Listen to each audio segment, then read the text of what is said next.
All right, so I think for the next little bit, I think I'm just going to close this thing up. Just dealing with these codes, but everything else seems to be running real well. So I'm going to close this thing up, get the bumper on, get my heat shields in there, put the trunk lid on, and get it a little buttoned up. All right, so I've got this main shield in. I painted this, cleaned it up and painted it. It was kind of faded and beat up, and you actually see this one quite a bit. Got the two on the sides because I want to keep the heat away from the corners there. There's one that goes down here, in here, and kind of blocks this area off. I'm not so sure I need that one. It's that one right there, so I'm not going to put that one in. It's kind of the heaviest of the bunch too. But the air box used to sit there, and I'm not sure, just don't really remember how that went, but I think I'm going to leave that one off for now, but use these to protect the bumper and the tail lights and that kind of a thing. So one thing I did, I just left any screws I could. I left them in their locations, things like that, so that it was easy. I didn't lose them.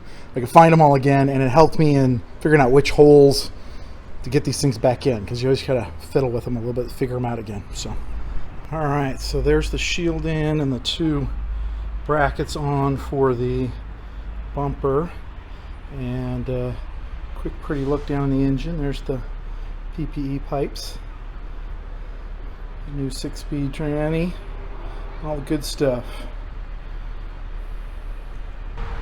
All right, time to collect the rear bumper from the backyard. It's been out here sitting in the backyard waiting patiently out of the way. So get them in the garage and get it on. All right, so the bumper's on.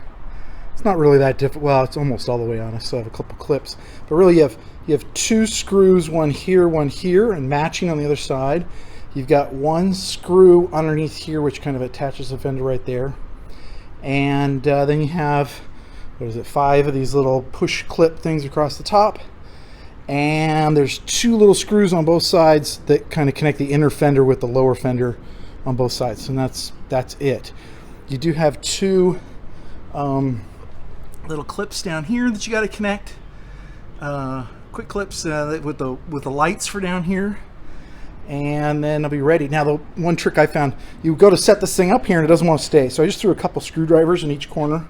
The clips that held it in place long enough to start getting all the screws on and getting it done. So on to some tail lights next. All right, so one of the things I've been anxious to see when I get the bumper all set up is how this muffler is going to look, or the exhaust tip looks good. The O2 sensor is kind of a bummer. You can see that thing hanging out there. So I'm not sure how I'm going to do for that. I'll have to start hunting for some pieces that I can get for the bottom of that bumper and see if I can't cover that up a little bit, get a little bit of a lower profile on it. But looking pretty good. And I got the lights, the bumper, everything put together.